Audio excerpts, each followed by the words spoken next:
Hello, everyone. This is Hunter Rodriguez with another Crypto Cove update. Now, this is just going to be a relatively short call because I just want to go through one simple topic, and that's regarding peer-to-peer swaps. Now, one of the issues we've noticed with the pool funding coins, the PFI, the PFB, and PFS coins, is that people seem to be selling them quite a bit. Now, you're you really shouldn't be doing that since the coins are obviously going to go up, but if you absolutely have to do that, you can. Just know that under normal circumstances, it does impact the markets a bit, and it does lead to the value of the coins going down, depending on how much you sell. Now, fortunately, there is a way around that, and that's called peer-to-peer swapping, or as some like to call it, OTC trading. And essentially, how that works is that you would directly send someone you know, say it's USDT, and they would send you their PFI, PFS, or PFB if they're wanting to cash out, as it were, and vice versa. And we're just going to do a quick demo on how that's done because I mentioned that last night in the pool funding Telegram group, and a couple of people have been asking me about that, asking me to do a demo. So we can go ahead and do that. And Dean, we arranged before we started recording that we're going to send each other PFI and USDT. I'm going to send you $10 worth of USDT, and you'll be sending me $10 worth of PFI thereafter. Does that sound about right to you? Sounds like a deal. Alrighty, so I'll go ahead and share my screen.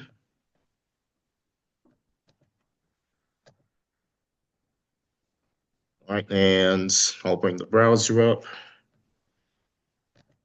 All right, make a note of the price because we'll see later that it won't change, or rather, if it will, it won't be because of us. All right, so I'm going to go ahead and bring up your wallet address that you kindly sent me, Dean, and All I'll copy that. Then I'll go up to MetaMask and over to TetherUSD, then hit send. I'll paste in your address and I'll put in 10 USDT, continue, and confirm.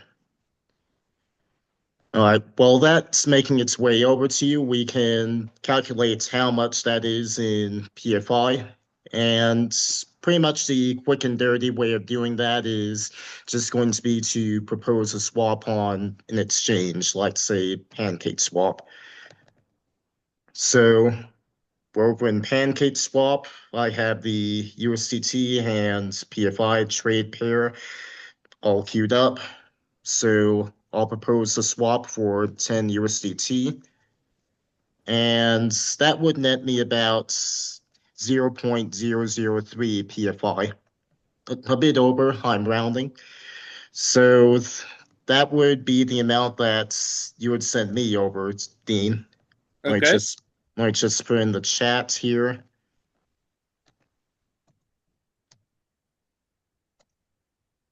And before you do, we can have you share your screen and you can show us that you got the USDT and you'll be saying over the PFI. So I'll go ahead and stop the share on my end All right. and I'll give you co-host permissions and you can take it away whenever you're ready. All right.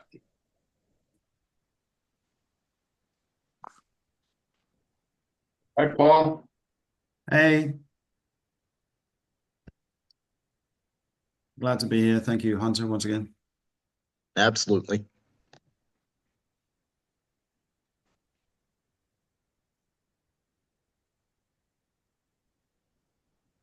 Just waiting for it to come up.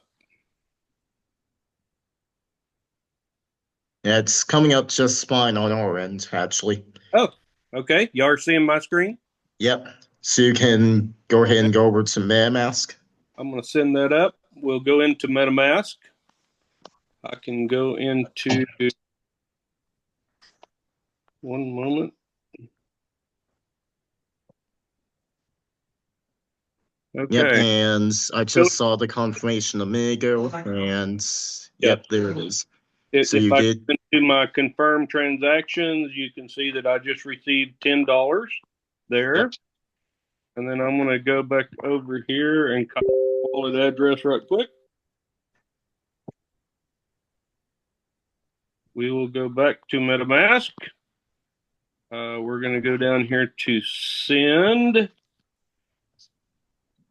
I'm going to put in your address here. Next. And we are going to send PFI coin. We're going to send 0.003. What do we come up with? 31 or 30 or? let's just round and call it 3-0. Okay, 003. And we will hit next. Actually, that's not the right address. It looks like you copied your address over again. We'll go back. Yeah, it's right under the link I sent you to join the Zoom. Yeah, I got it. Sorry, I was in the wrong Telegram. There we go. Now we're going to copy Hunter's address. That's still your address. Go ahead and go back to Telegram.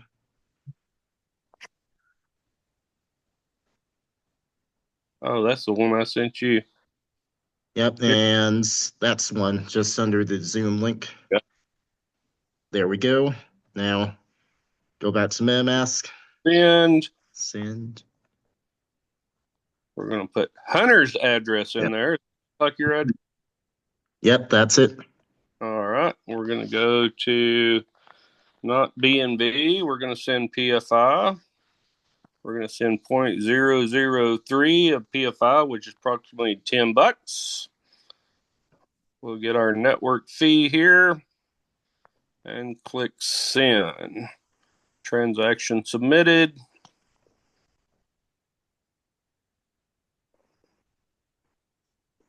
And transaction confirmed. All right, I'll go ahead and check on my end. All right.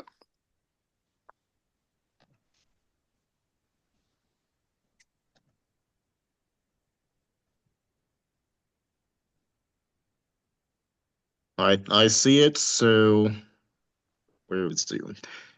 All right, I'm going to go ahead and boot you out the share, and I'll start sharing again, so y'all can see on BSC scan that I did in fact receive that PFI.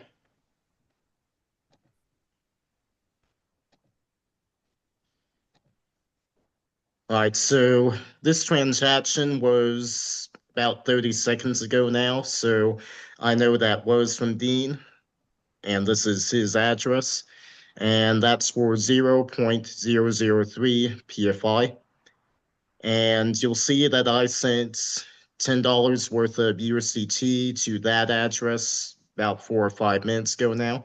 So I did in fact receive that PFI, and I did in fact send out that USDT.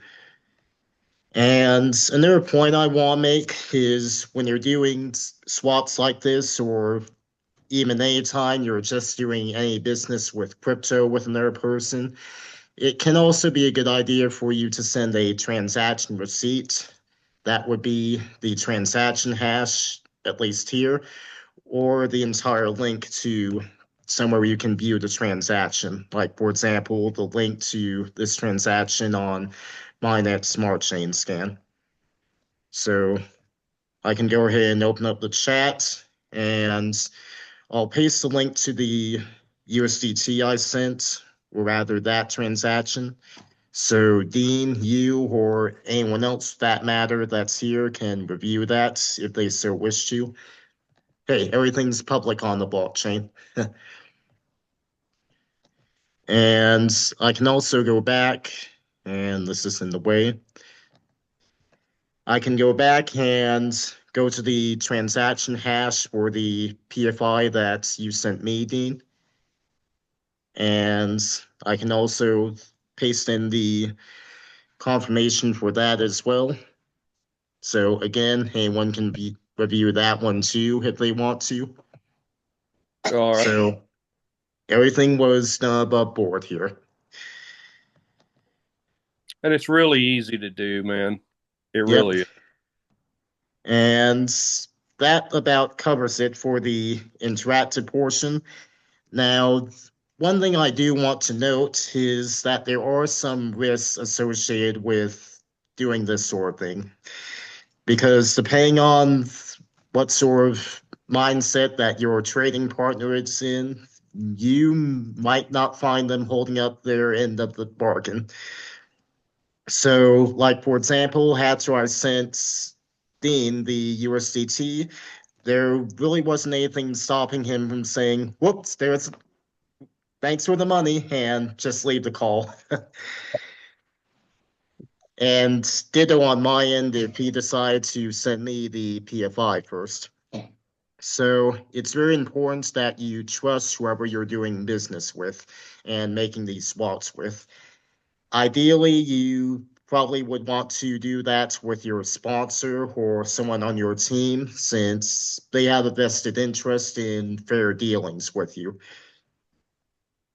Now, in this case, Dean and I aren't really on the same team per se, but Dean, you're from Texas. I used to hail from Texas, so you and I both know a Texan's word is his bond, right? That's right, brother. That's right. That and we both see each other in the community, so we know, like, and trust each other, right? Yeah, right on. And Hunter, I've been doing this with some of my team members. Even way back when we were using PFI for monthly dues, we was trading PFI back and forth back then. And one day, my guy, he was short, and he was like, "Man, can you help me?" And I was like, "Dude, I don't even know. Let me see if I can send you some PFI." And it went right through. Everything was good, and so it really isn't that complicated. And it's instant, and like you say, it's all on the blockchain. Anybody can view it. So Absolutely. Absolutely. So, with that in mind, does anyone have any questions? No, another great presentation, another great exercise. Thanks, guys.